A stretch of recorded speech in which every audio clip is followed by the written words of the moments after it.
raadiyoonii Dirree Shaggar. raadiyoonii Dirree Shaggar. raadiyoonii Dirree Shaggar.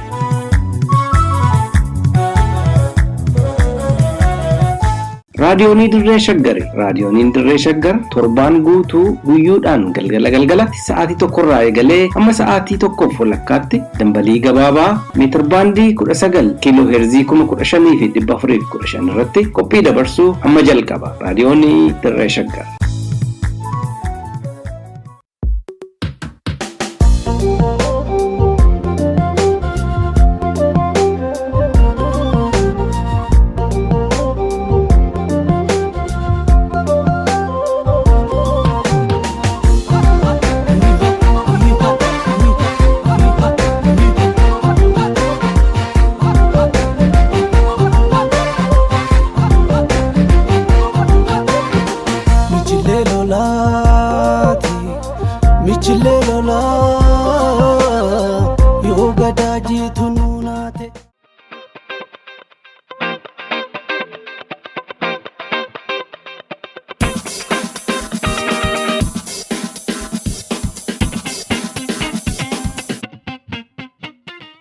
Ashamaa harka fuune akka mooltan kabajamtoota dhaggeeffattootaaf hordoftoota raadiyoonii Dirree Shaggar. Nagaan keenya bakka isin jirtan maratti sinaa qaqqabu jecha oduu guyyaa har'aaf qopheessanne kan isinitti himu anseenaa beekumaati. Wal waraansi Itoophiyaatti mul'achaa jiru egeree lammiilee irratti gaaga'ama olaanaa fiduu malaa jedhame. Hacaaluun ambaasaaddara dhaloota Oromoo fi qaroo akka geggeessaa guddaatti ilaalama jedhame. Maatiin artist Hacaaluu Hundeessaa daa'immaniif manguddoota harka qalleeyyii gargaaran. Hooggantoonni giddu galeessa Koongiraansii Federaalawaa Oromoo namoonni 2 hidhaa bahuun dhagahame. Riqichi guddichi Takkazee naannoo Amaaraaf Tigraay wal quunnamsiisu addaan cituun beekame. Kunneen mata dureewwan oduuti. Amma gara oduu bal'inaatti ceena.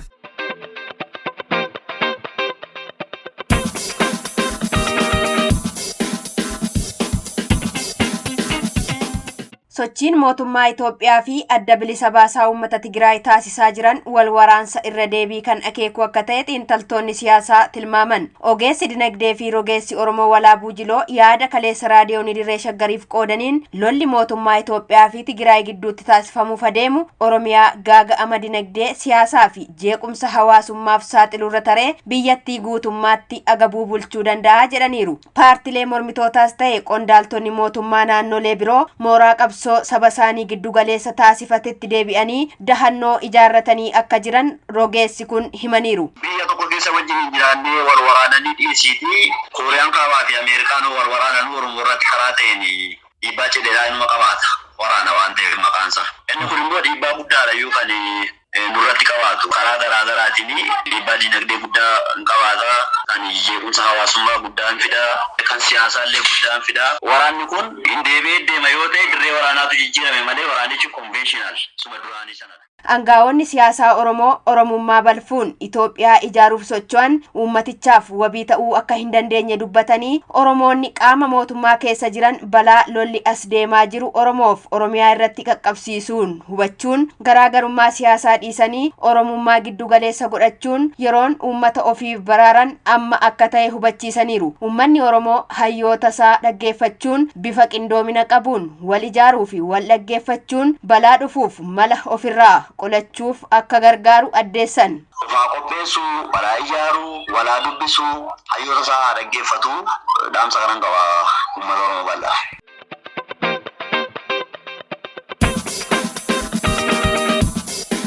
Mata duree xiinxala qabiyyee walleelee artisti Hacaaluu Hundeessaa ija yaaxinaa seenaa jireenyaatiin jedhu irratti xiyyeeffatee qorannoo digirii lammaffaasaa kan hojjete barreessaa Lalisaa Indiriis Afgaaffii raadiyoonii Dirree Shaggar waliin kaleessa taasiseen Hacaaluun ambaasaaddara dhalootaa fi qaroo akka geggeessaa olaanaatti ilaalamu akka ta'e ibse. Qorannoo wallee Hacaaluu irratti akka xiyyeeffatu kan isa kakaase seenaan nama jabaa kanaa bifa barreeffamaatiin dhaabamuudha jedhe.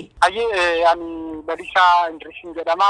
Guyyaa kaleessaadha kan inni achiisa qorannoo koo digirii lammaffaa dhiyeessee qorannoon kun biographical historical critics theory yookaan immoo yaaxina seenaa jireenyaa kan jedhuun kan hojjetame. Walleewwan Hacaaluu Hundeessaa 10 kan albeema duraa keessaa 4 kan lammataa keessaa 4 sirboota qinxee dabalatee kanneen konsertii garaagaraa irratti barootaan bara waggaadhaan warreen jiran fudhachuuni bara sana keessatti hacaaluu fi seenaasaa dhiibbaa akkamii hojii isaa irratti uuman kan jedhu ilaaluudha ture. Qorannoon sun kaayyoon guddaani. Hanga ammaatti immoo seenaan nama guddaa kanaa nama jabaa kanaa bifa barreeffamaatiin addatti dhiyaateen jiru. Kanneen jiran immoo hagas mara ga'u yookaan quubsaa kan hin taane seenaa namni baruu qabu dhaloota isaa guddina isaa kanuma kan ibsanii malee seenaa gadi fageenyaan Hacaaluu nama barsiisuu wantooti danda'aman wanti hojjetaman hin jirani. Isa kana duuchuudhaaf gama qorannoo saayinsawaatiin yuunivarsiitii guddaa keessatti hojjechuu akka hin qabu ofumatti meeqan mata duree namatti ulfaachuu malu mata duree cimu kana utuu hiriyoonni konaaf sodaatanidha kan hin fudhadhe garuu milkaa'eera. Hacaaluun afgaaffii xumuraa OMN waliin eega taasisee guyyaa jahaan booda hojiin koo uummata koo fakkaata anis uummata koon fakkaadha akka isaan jedhee ture barreessaa lalisaan yaadata. Erga waa interviicha nattaasee ani immoo akka jarraa miidhaa kanan hojjedhan ture achiin si dhabe dhufee naan jedhee erga natti dubbatee booda irraan galchee erga naan jedhe ani uummata koon fakkaadha hojiin koo uummata koo fakkaata haasaan kun hanga guyyaa irraatti sammuu koo keessa naannofti dubbiin natti dubbate. Egaa Hacaaluun uummata isaa fakkaatu hojiin isaa immoo uummata isaa fakkaatu kuni meeshaa kamii qorannoodhaan mirkaneessuun qaba yaada jedhuuni akka xiiqiitti kan hin ta'e rabbi haa galatu milkaa'e. Sirboota Hacaaluu keessatti saamicha lafaa fi buqqaatii Oromoota naannoo Finfinnee, Walloo fi Harargee dabalatee dhimmoonni siyaasaa, sabummaa, gootummaa, biyyummaa, amanamummaa, jaalalaa fi qabiyyee dhala namaaf barbaachisoon osoo hin tuqamiin hafan akka hin jirre dubbata. Hacaaluun ambaasaaddara dhaloota keenyaati. Erga jedhee booda seexaa Hacaaluu ammoo galmaan ga'uuf kaayyoo inni itti wareegame beekuun barbaachisaadha jedha. Waa'ee saamicha lafaas haa ta'uu, waan siyaasaa kanas haa ta'uu, sabboonummaa, biyyummaa, gootummaa, amanamummaa, jaalala waan hin ibsine hin qabu. Hacaaluun sirboota isaa keessatti qabiyyeen nammachiifamne tasumayyuu hin jiru. Jechuun bakka bu'aa yookaan ambaasaaddara dhaloota keenyaati. Seexaa Hacaaluu kan nuti itti fufsiisuu dandeenyu waan Hacaaluun wareegameef yookaan aarsaa Hacaaluu isa baasise beekuudhaan nutillee aarsaa lubbuusaa ta'u aarsaa kamiyyuu waan nu baasisu jiraannan akkuma Hacaaluutti tudu'an sodaatin dura dhaabbannee nan qabinaa nan naqaa iddoo yartuun nu nyaarte jechuu danda'u. Hacaaluun albemii isaa sadaffaa kana malee kan biraaf qophaa'aa akka tures lalisaan dubbatee Oromoon Hacaaluu akka artistii qofaatti osoo hin taane akka geggeessaa guddaa tokko dhabeetti yaaduun gumaa isaallee barbaaduu irratti akka xiyyeeffatu dhaabeen jira. Artistoonni Oromoo ammoo sansaka mara keessatti akka Hacaaluu akka ta'an dhaameera. Uummanni keenya Hacaaluu akka weellisaa qofatti osoo hin taane akka nama siyaasaa guddaa geggeessaa guddaa qaroo guddaa dhabe tokkotti yaaduu qaban jedha. Gumaasaa irratti xiyyeeffannoo laachuu qaba. Haqi nama guddaa keenya kanaa mul'achuu qaba. Kan ammoo uummati godhuu ni danda'a. Hacaaluunis immoo nama uummata isaatti abdatuu ture. Kanaaf kan inni aarsaa kaffale. Gama kan biraatiin artistoota keenyaaf waamsa ni dhaabu. Akka Hacaaluu nuuftaa sansaka mara keessatti hojiin keessan akka Hacaaluu artiist kan dhabe osoo hin taane siyaasa qofa kan xiyyeeffatu osoo hin taane artiist kan qabaatu artiist immoo kan qabaatu ta'ee immoo dubbii qolaadhaan miidhagsee kan himu ta'uu qaba jedhee kan dhaamsa dhaamuufii barbaada. Galatoomaa ulfaadha.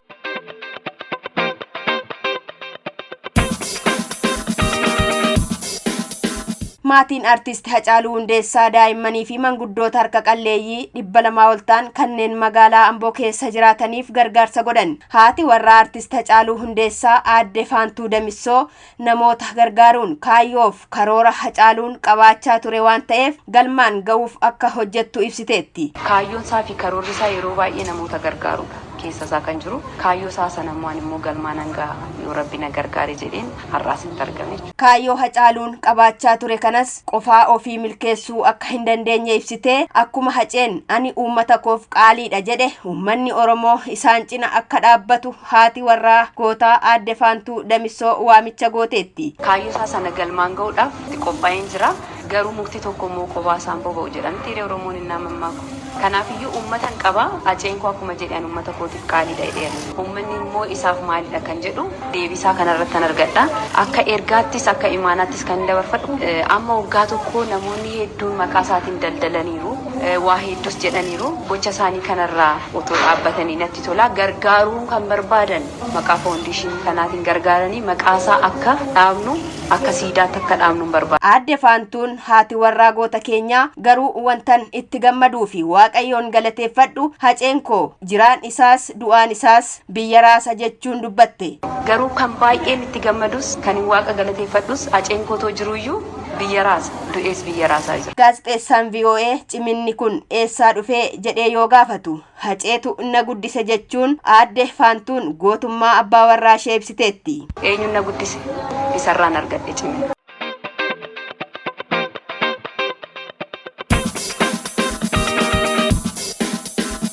Hooggantoonni giddu galeessa koongiraansii federaalawaa Oromoo godina Wallagga Lixaa qindeessaa kan ta'an obbo Indaaluu Kabbadaa fi itti aanaa qindeessaa kan ta'an obbo Abrahaam Dhihaannaa waggaa tokko oliif mana hidhaa keessa erga turanii booda kaleessa mana hidhaatii bahuun dhaga'ame. Itti gaafatamaan waajjira muummee KFO obbo Xurunaa Gamtaa raadiyoonii Dirree Shaggaritti akka himanitti sababa hidhamaniif kan beeku warra hidhee fi hiikee qofaa jedhan. Gama tokko ol waggaa tokkoo fi gara ji'a sadii kana natti fakkaata kan isaan hidhamanii obbo Abrahaam. Maaliif hidhamanii tokkoffaa warra hidhetu beeka. Maaliif hiikanis warra hiiketu beeka. Hooggantoonni KFO kunneen mana murtiitti osoo hin dhiyaatiin turuu ibsuun miseensota keenya qofaa osoo hin taane lammiileen biyyattii kamiyyuu sababa quubsaa malee hidhamuu akka hin qabne dubbatani. Miseensota keenya waan ta'aniif qofatu hin ta'ini lammii keenya waan ta'aniif lammii biyya kanaa waan ta'aniif namoota sababa malee hidhan yookaan immoo sababa quubsaa malee hidhan kan akka gadhiisan malee dhaamsa keenya borillee dhaamsuma keenya.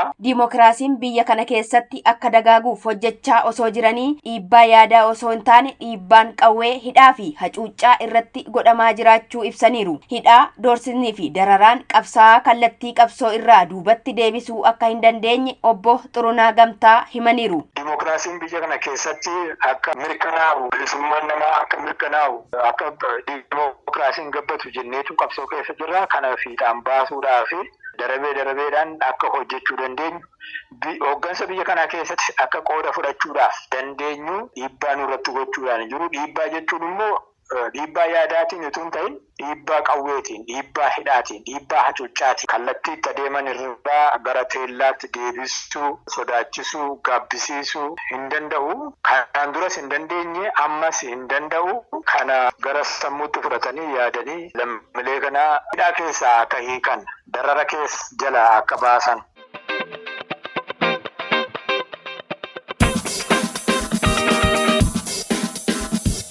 Riqichi laga Takkazee kaaba Itoophiyaatti naannoo Amaaraa fi Tigraay gidduutti argamu Itoophiyaa fi Eertiraa wal quunnamsiisu addaan citee caccabuudhaan faayidaan ala ta'uunsaa gabaafame. Riqichi Takkazee waggoota dheeraadhaaf uummatoota naannawaa sanaa wal quunnamsiisuudhaan gumaacha olaanaa qabaachuun himame kun sababa rakkina siyaasa mootummaa federaalaa fi mootummaa naannoo Tigraay gidduutti dhalateen manca'uunsaa shakkamullee balaan addaan citinsa riqicha kanaa maal akka ta'ee fi eenyuun akka addaan cite wanti ibsame hin jiru. Riqichi laga Takkazee akka malee manca'e kun yeroo kanatti gargaarsa hatattamaa uummata Tigraay biraan ga'uuf riqicha murteessaa akka ta'e koreen baraarrii idila addunyaa International Risk Committee gabaaseera. Gargaarsi namummaa uummata Tigraayiif wayita haalaan barbaachisaa ta'e kanatti badiin akkasii raawwachuu isaatiin gadda isaa ibsee qaamoleen dhimmi ilaallatu akkaataa gargaarsi uummata bira dhaqqabu irratti gumaacha akka godhaniif waamicha taasiseera. Riqichi laga Takkazee kun karaa aanaalee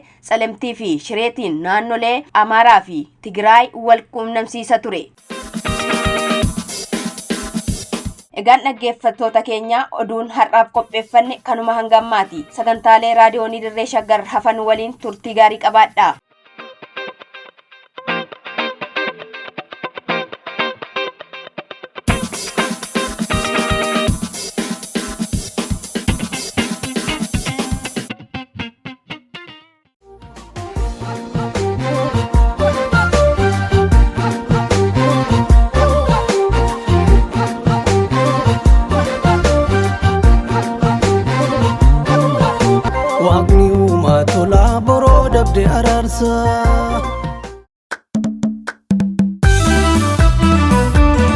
Nadhii aadaa.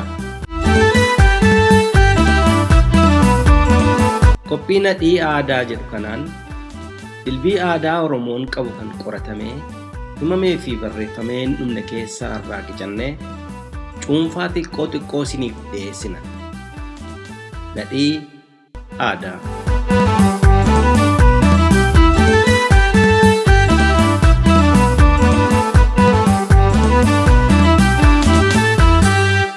Kabajamtoota dhaggeeffattoota raadiyoonii Dirree Shaggar akkam jirtu nageenyi keenya ulfinaa bakka jirtanitti sanaa ga'u. Qophii keenya nadhii aadaa har'aatiin akka aadaa Oromootti akkaataa fi safuu bunni ittiin dhaabbatu irratti waa guduunfannee dhufneerra.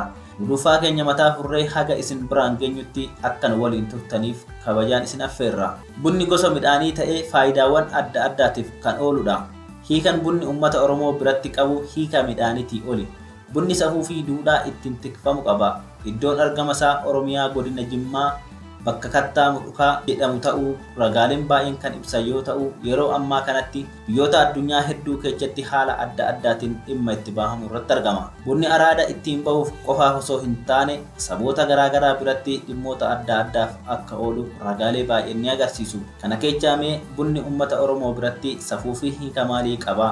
Kabajni bunni uummata Oromoo biratti ija duudhatiin qabu maal fakkaata? Akkaataan itti dhaabbatu hoo akkami? Oromoo biratti bunni maaliif yoom eessatti dhaabbata? Eenyutu immoo dhaaba? Ga'een bunni ijaarsa hawaasummaa keessatti immoo qabu maali? Eebbi bunarratti taasifamu hoo kan akkamiiti? Kabajni namni buna dhaabu yookiin abbaan jabanaa yookiin haati jabanaa qabdu hoo maal fakkaata? Sirni dhibaayuu fi daddarbaa bunarratti akkamiin taasifama? Yaadota jedhan kaasuun kan waliin ilaallu ta'a. Haga dhumaatti nu waliin tura. Biyyaaf naasuu labsee tuffachiisa ta'uu dhiisa. Bunni akka aadaa Oromootti bakkaa fi waqtii itti dhaabbatu kan mataa isaa qaba. Waqtiileen bebbeekamoon ganama barii, guyyaa walakkaa yookiin saafaa fi galgala waaridha. Bunni ganama kan dhaabbatuuf kaayyoon isaa inni guddaan araara ba'uuf osoo hin taane waaqa kadhachuuf. Waaqni sa'aa namni waatii maatiin barii kallattii adda addaatti waan bobba'aniif oolmaa fi bobbaa isaanii kan nagaa fi milkii akka ta'uuf ayyaana ofii qajeelfachuuf jecha ganama osoo eenyuyyuu eechayyuu hin deemin dursanii buna dhaabanii maatii maraa fi ollaa yaammatanii waaqa kadhatu. Yeroo baay'ee buna ganamaa kan dhaabu haadha manaati. Kaayyoo guddaan buna ganamaa waaqa kadhachuu waan ta'eef jechuudha. Buna ganamaa irratti waaqa halkan dukkana san keessa biririi rifaatuu fi dammaqii tokko malee sa'a nama isaanii nagaan bulche galateeffachuu fi guyyaa kanas akkasuma nagaan akka isaan bobbaasee oolchee galchuuf kadhatu. Bunni guyyaa immoo irra caalaa kan dhaabbatu guyyaa walakkaa saafaa keessa. Yeroon kun sa'aatii aduun gadi dhaabbate yeroo namaafis ta'ee beeladaaf badaa hin tolle sa'aatii ulfaatadha. Yeroo ho'a cimaa qabudha. Sa'aatii oolchan yookiin laaqanallee itti nyaatan waan ta'eef maatiin naannoo qe'ee jiru walitti dacha'ee buna dhaabbatee dhugaa waaqas kadhachaa waliin dabarsa. Ta'uu malkaa yoo kakate tulluu yoo saalfate abdaarii mufate tuffachiisa ta'uu dhiisa.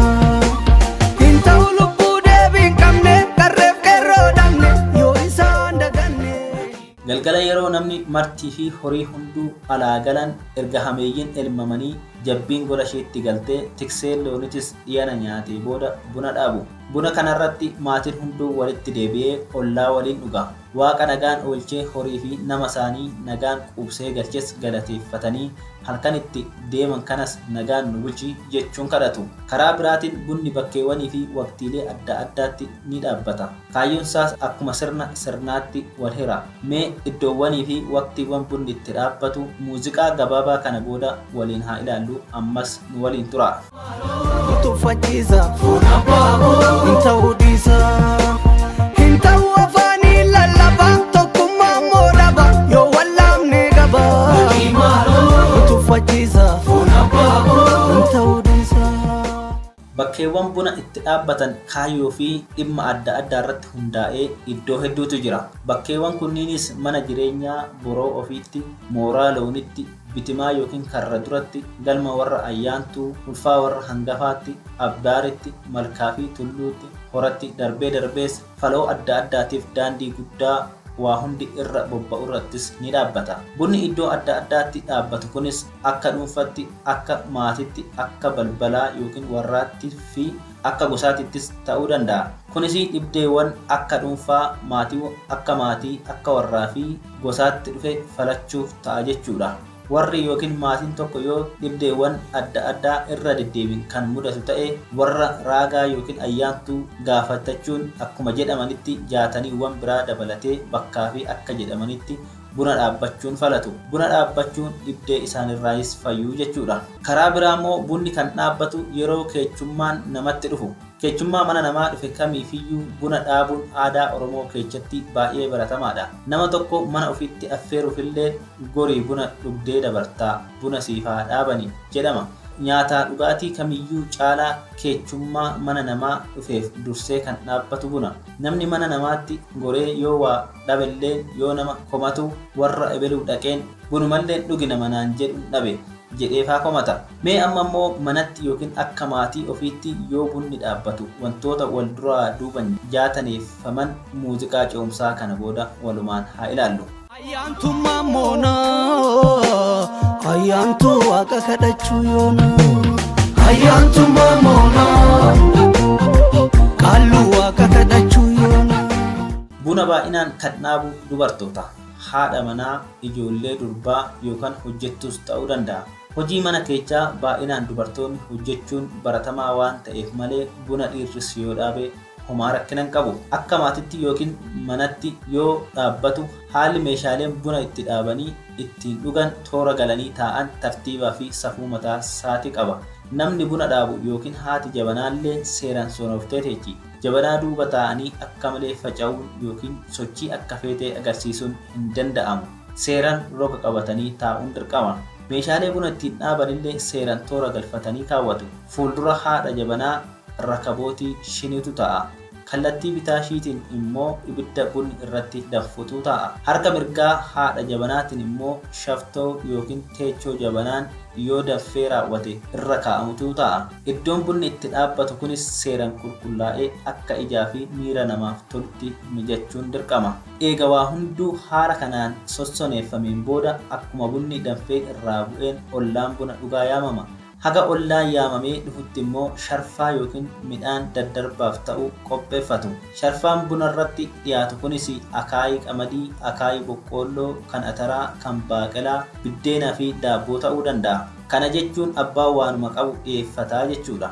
Asirratti wanti hubatamuu qabu gosa midhaanii keessaa garbuu fi shumburaan daddarbaaf waan hin taaneef eebba bunaaf hin dhiyaatan. Sababni isaas akka hubannoo aadaa ummatichaatti garbuun hangafa midhaan hundaati jedhamee waan amanamuuf hin daddarbamu. Shumburaan immoo waaqa duuba dhalate rooba malee biqila ilaalchi jedhu waan jiruuf innis hin daddarbamu. Eega haala kanaan ollaan yaamamee yoo walga'e abbaa warraa diinqa boroo taa'ee haati manaas teechee eebba bunaa jalqabu. Sharfaan qophaa'ee abbaa warraa fuuldura kaa'amee innis bunni sun buna ganamaa yoo ta'e akkana jedhee eebbisuu jalqaba.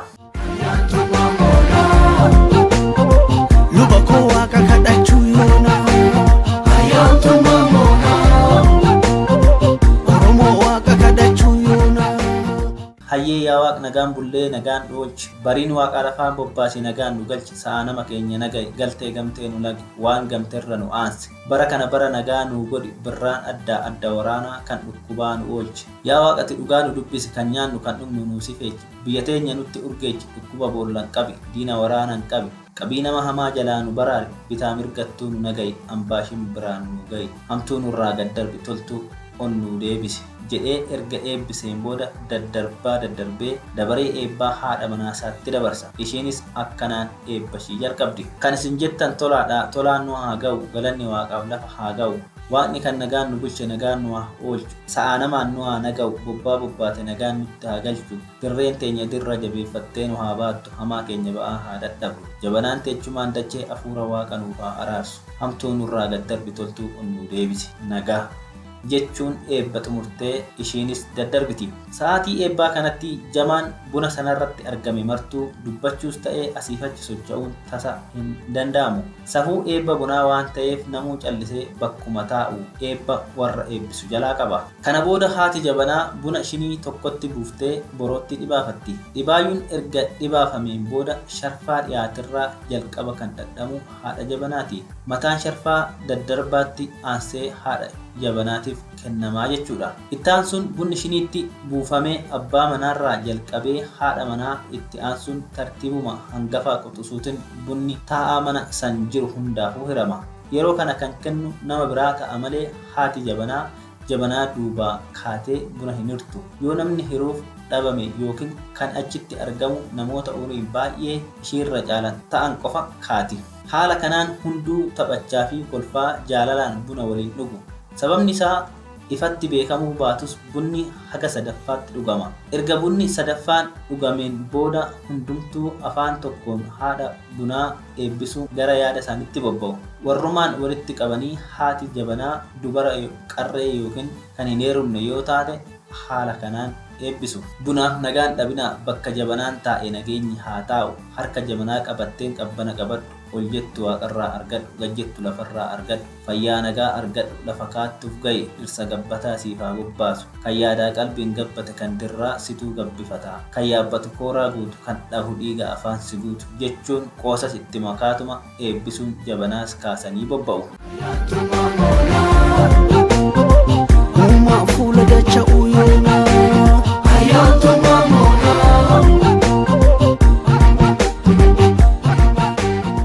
Haaluma wal fakkaatuun galgalas bunni yoo dhaabbate ollaa ofiitiin koottaa buna dhugaa jechuun eebbifatanii waliin taphachaa waari'u. Buna galgalaa kanarratti ollaan walitti deebi'e kun haala oolmaa isaanii fi hawaasummaa isaanii kaasanii irratti dudubbachaa taphachuu danda'u. Ollaa keessaa namni tokko sababa hin beekamne buna sanarraa hafe taanaan rakkoon nageenyaa wayii akka jirutti hubatamaa jechuudha. Waa'ee nama kanaas rakkinni isaa maal akka ta'e asumaan kaasanii irratti mari'achuun furmaanni waaraa ariitiin akka godhamu taasifama. Akkasumas ilma didaa fi badii qabus bunarratti lolanii gorsuunis karaatti deebisuun hawaasummaa walii isaanii walumaan tikfatu. Karaa biraa immoo buna galgalaa kanarratti ijoollee oduu durii baacoo, hibboo, hibbontarii, gaaffiiwwan bifa soorgoo fi sookotiin gaafataman gaafachuunii fi taphoota adda addaa taphachiisaa barsiisu. Taphoonni kunniin daa'imman akka mana barumsaa tokkotti tajaajila. Haasa'uu fi dhaggeeffachuus akka baran godha. Xiinsammuun isaanii bal'atee wantoota garaagaraa kallattii adda addaatiin akka yaadanii fi xiinxalaniif isaan gargaara. Afoolota maatii isaaniirraa dhagahaniin gootummaa, arjummaa, jaalala, gara fayyaalechummaa, qajeelummaa, hayyummaa, leelloo goota fi hayyuu hawaasummaa, akkaataa qabeenya itti godhatanii fi faayidaa qabeenyaa fi kanneen kana fakkaatan irraa baratu. Haala kanaan daa'imman qaramaa guddatanii sodaa fi shakkii tokko malee ofitti amanamummaa fi gootummaadhaan waan fedhanii fi yaadan nama fedhamu duratti dubbatanii ibsachuu fi falmachuu akka danda'aniif dakumarraa bunarratti afoolan qaraa guddisuu jechuudha. Dhaggeeffattoota keenya kabajamoo, qophiin buna dhaabaa keenya har'aa irra caalatti kan xiyyeeffate haala buna dhaabaa Oromoota Tuulamaa irratti ta'uu akka nu hubattan kabajaan isin gaafanna.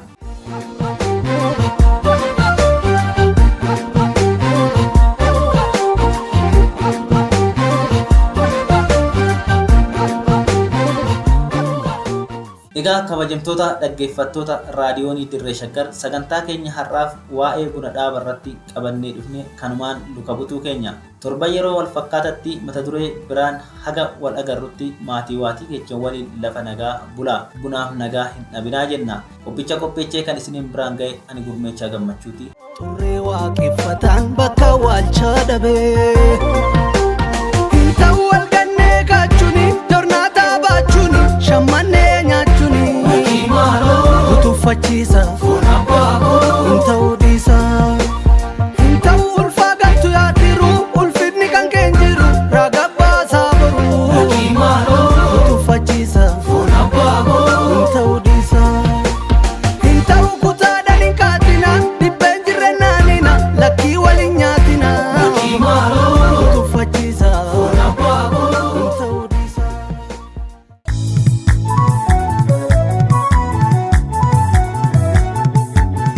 Egaa dhaggeeffattoota keenya oduu dabalatee sagantaa keenya har'aatiin akka bohaartanii fi hubannoo sakkarraa qooddatan hubanna. Sagantaa nadhii aadaa torbaan dhufu sa'aatii wal fakkaatu irratti isiniif dhiyeessinu irratti akka dhiyaattaniif asumaan isin affeeraa. Tamsaasa raadiyoonii Dirree Shaggar boruu galgala sa'aatii wal fakkaatu irratti isiniif darbuun walitti deebina. Turtii gaarii qabaadhaa.